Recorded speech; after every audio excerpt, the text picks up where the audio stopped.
Hello, hello, hello, everyone. Hello, hello, and welcome.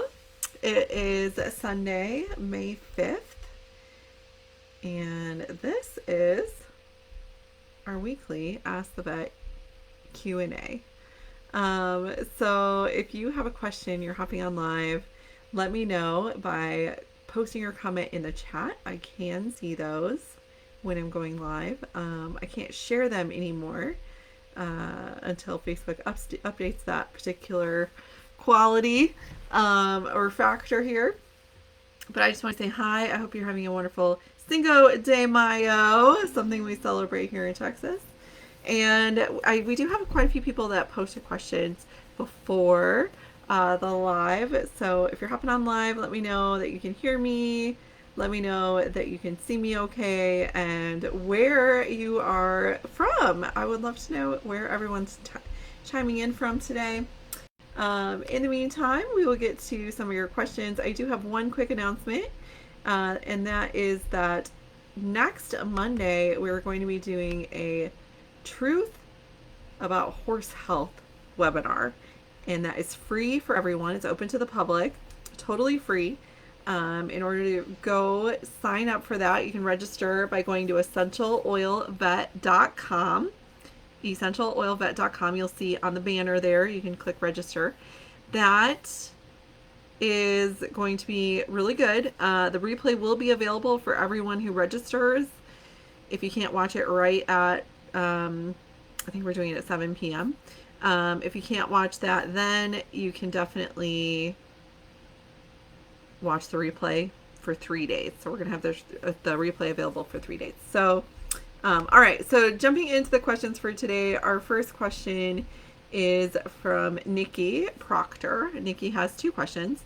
One, help with a 15-ish male neutered cat, not acting lethargic, but drinking a lot of water, not eating much food, no defecation, minimal urination. Kidneys, seems to be having more hairballs lately. Nikki, this is a really good cat to take to the vet and see what's going on. You need some blood work. It could be many different things causing that, and so I wouldn't even be able to begin to speculate on that, nor should I. So I do think he does need some diagnostics, some blood work, that sort of thing. In the meantime, you could definitely try some diluted frankincense, some diluted juniper berry to help support that cat, but he definitely needs to go see a vet sooner rather than later. And then a second question, anything for a lipoma for a 15-year-old Aussie? What I really like for lipomas is frankincense and grapefruit, or you can use frankincense and the Meta Power blend. So dilute it to about 3 to 5% and then apply that topically 3 to 5 times a day. The next question is from Elaine Riley. What's their protocol for a snake bite for a dog or cat? Thank you. So for a snake bite, if it's a rattlesnake bite, for a rattlesnake bite on a dog or cat, that dog or cat does need to go see a veterinarian as soon as possible to get some anti-venom. Anti-venom helps to neutralize the toxin, neutralize that venom, and you will get a much better prognosis, especially if it's a small dog or a cat. So I do recommend emergency vet for that. As far as once that's done, once you get the anti-venom in, you can support at home with, you can use a little bit of geranium if there's any bleeding, which also helps support the immune system. You can do some of the protective blend internally to help support the immune system, or the kids protective blend topically. You can also use frankincense and copaiba internally for any kind of soreness or discomfort, and you can also do that topically. I also really like the Serenity soft gels for dogs over 30 pounds to help with just like the stress of the situation and helping them heal faster. So those are some oils you can use, but that does not negate the need for emergency anti-venom in that case. Okay. Let's see. I'm not sure if I'm going to pronounce your name right, but Patientia, Jonathan Presley. Can I use doTERRA oils? Yes, that's what I use and what I recommend. And she says how. So how is going to be aromatically, topically, or internally, depending on what species of animal we're talking about and what exactly is going on and how you want to use it. And then she says, what oils to help a kitty with loose stool? So with loose stool, you can give a little bit of pumpkin internally, canned pumpkin, or and you can use the digestive blends like Digest Zen or the Kids Tamer blend topically on the belly 1 to 2 times a day to support that digestive system. Other oils that support the digestive system include fennel, ginger. You can diffuse those. Coriander or cardamom, also very good for supporting the digestive system. Susan Turner is asking, I'm wanting to apply TerraShield to my cats, all indoor cats, to fight any fleas that may sneak into my home. 250 drops of carrier oil and 2 drops of TerraShield, correct? Right, rub it down their spine. So no, Susan, the TerraShield is already diluted down to 6%. So if you wanted to dilute it more, you could. I would do like a 1-to-1 kind of ratio if you wanted to dilute it more, and then just use a couple of drops of that, rub it on your hands, and you can just pet them with it as like a preventative. You can definitely do that. You can also use cedarwood. I do 20 drops of cedarwood per 2 ounces of carrier oil, or you could do water. You just have to shake it before you use it. Let's see. Tanya Sumner says, any natural solutions for tick and flea treatments for both dogs and cats. Both babies love being outside with many stray cats about and loads of big open grass spaces, which they love running around, rolling in. Both have sensitive skin issues. Asking from South Africa. Due to the time difference, I may miss your talk. So for fleas, we do have a flea guide for you. If you just go to essentialoilvet.com/fleas, you will be able to find that and download it, and that is for fleas and ticks. As far as oils go, cedarwood is excellent, TerraShield also excellent, and you just apply it topically. Leslie Smith, my dog has a luxating patella. Any oil recommendations to rebuild muscle and tendons and reduce inflammation and avoid arthritis?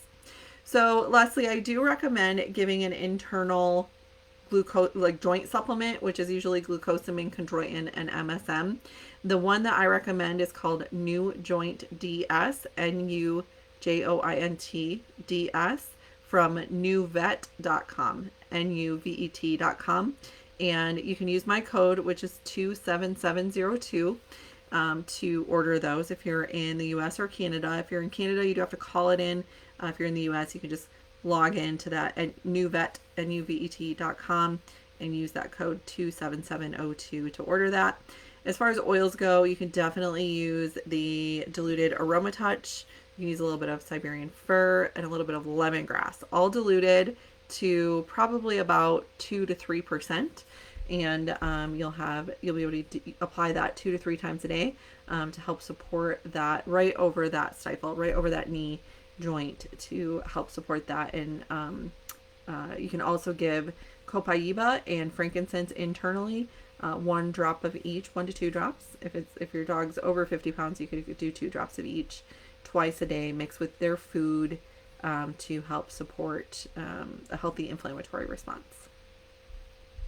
All right, Betty says, Betty Varconi says, what oils can I use to stop diarrhea in dogs? They have runny poop, most probably from the sun and heat, unless there's a virus going around. Otherwise, they drink and eat and play like normal. So, Betty, it wouldn't be a bad idea to get a fecal exam done on these dogs to make sure there isn't any kind of parasite going around, or protozoa or anything like that. But when you do have that, you can give a little bit of pumpkin for fiber and do the digestive blend oils topically on the belly. So Digest Zen or the Kids Tamer blend are excellent for that. And then Corrine Bouchard says, is it safe to massage with AromaTouch and Siberian Fir when giving anti-inflammatory and pain pills to an 80-pound lab? He has a sore shoulder and joint and muscles after jumping and falling. So yes, you can use those diluted topically, 3 to 5% for a dog that size. And then you will want to, you can also give copaiba and frankincense internally, and you can also do the deep blue polyphenol complex capsules internally. It might actually decrease the need for as many anti-inflammatories, and you can do the anti-inflammatories as needed. So that is all the questions that are posted. So let's see if there's any questions live here. Tanya, are there any oils to help with hair growth in show cattle? Yes. So I really like rosemary and cedarwood. You can do that in a specific area if they have like a patchy area, or you can make, you can actually mix it in with like a sponge when you're, with water when you're bathing them, and actually, do some almond oil as well, and that will just like moisturize their coat really, really well. So those would be the ones that I like for that. You can also do the rosemary internally. Let's see. And let's see.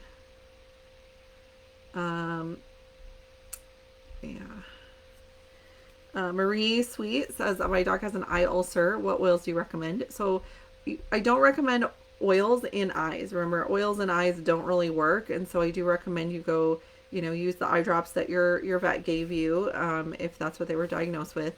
And you can try using a little bit of diluted helichrysum or Immortelle around the orbit of the eye, but you want to dilute it first, and you want to put it on your finger and apply it that way so that it doesn't drip into their eyes. Oh, remember, oils and water don't mix, so you want to just be really careful with that. Let's see. Catherine Birch says, horsefly spray recipe, please. So I do have a really good recipe on my website, essentialoilvet.com. You can just go to recipes, and there's a horsefly recipe. You just have to scroll down for it. Or you can even search it and search horsefly recipe essential oil vet, and it should come up. And I posted it on the Facebook group too, or on the Facebook page too, so you could probably search that as well. It involves TerraShield. I have like 6 different recipes for fly sprays now that we're trying out, and all of them seem to be pretty effective. So oils that are very effective against flies, even here in Texas: lemon eucalyptus, cedarwood peppermint, eucalyptus, citronella, TerraShield, all really, really good for, the lemongrass is another one that's really good for fly prevention. Okay. Ellen is asking about summer itch or sweet itch on horses. I do have a really good protocol for this, Ellen, in the EO Vet membership. So if you are in there, you can actually just go to the Essential Oil Vet page, essentialoilvet.com, and log into your membership and search for summer itch or sweet itch, and it should pop up that full protocol. Lavender is really good. Tea tree is really good for horses. Frankincense, really good. That kind of combo is a really good one to use. But for a full protocol and drying out those sores and supporting them from the inside out, I would definitely check out that protocol. We have a couple of different recipes you can try in there for that. For those of you that aren't in the membership, you can go to essentialoilvet.com and sign up. It's $27 for 1 month. You do not have to stay more than 1 month if you don't want to. Or you can sign up for a year, or we do have a 6-month option as well. Let's see, Colleen. Let's see. My dog has an abnormal growth on her front paw, and it can't be removed. What can we do? So I would do undiluted frankincense directly on it. Undiluted frankincense, and you can do diluted lavender if you want. But I would use that directly on that. Marie Sweet, what can you apply to the wound after desexing a female? So like the spay incision, you don't want to do anything directly over that, because you don't want to interact with you don't want the oils to interact with the sutures at all, or staples. But you can do myrrh and helichrysum diluted around the incision. So around it, not directly over it, but dilute to about 3% for that. Kelly's super excited about the horse webinar. That's awesome. Okay, so that is all the time we have for today. Thank you guys for sticking with me here on Facebook. So excited to have you here and that you saw that I was live. Sometimes that doesn't work.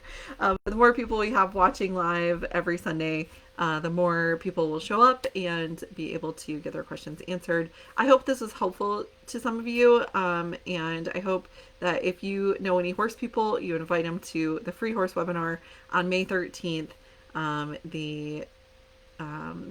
which you can which you can find over at essentialoilvet.com. All right, you guys, I'll see you next week. Bye.